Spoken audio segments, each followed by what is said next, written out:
In this, all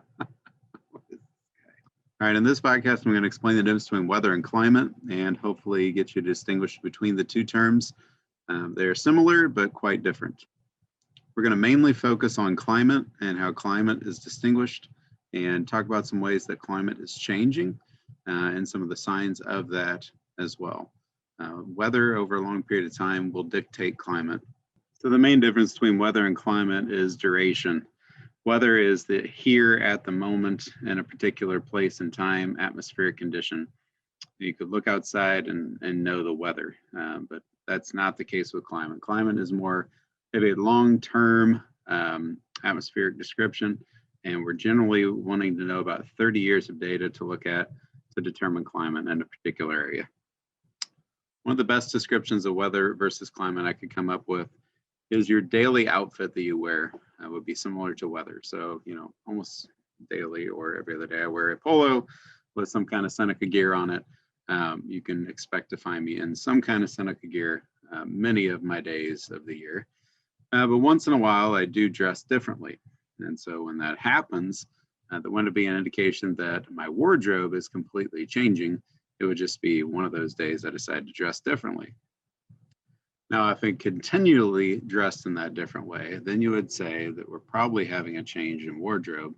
And just like if the weather was continually changing over a long period of time and all of a sudden that it wasn't what it was doing day in and day out, and it's totally different. The temperature's going up, we're getting more precipitation, less precipitation.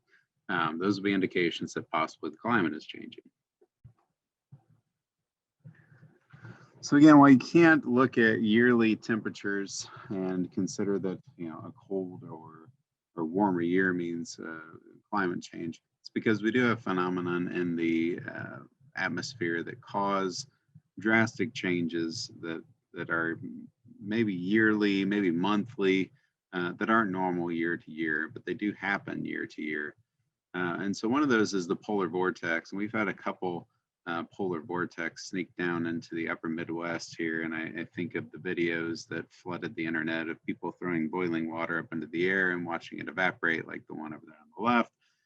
But essentially what's happening here is we get a weakening pressure system in the Arctic from the warming Arctic Sea that's going to push this jet stream kind of further south. And so what happens is this vortex, this cold air, and the polar vortex is always in the northern hemisphere and in the North Pole area.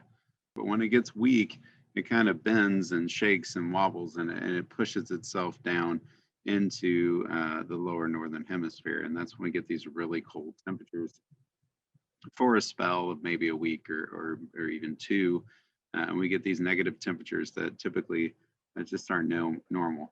Now, a lot of this, again, might be due to a change in climate. It might be due to increasing rising sea temperatures that are causing the low and high pressure systems in the north to go out of whack, and kind of, again, you have this weak system that is typically very locked in and strong, but now with a warming ocean, it actually pushes these cold temperatures to the south. So let's just talk about an example of how 1 year or just a little bit of weather information can be really misleading about climate.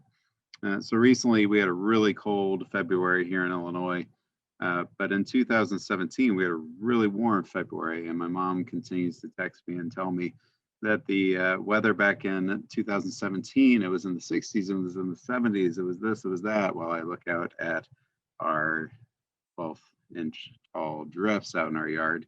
And so this is a reminder that you just can't look at 1 year and say, oh boy, look at that. It can be really misleading and really make you look silly when you look at the whole picture.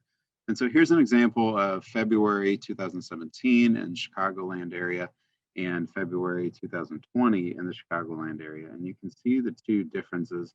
And if you can just make out the normals in the green and the records in the kind of light purples there, you can see some of the highs and the lows, and you can see we hit a lot of records in 2017, but we were not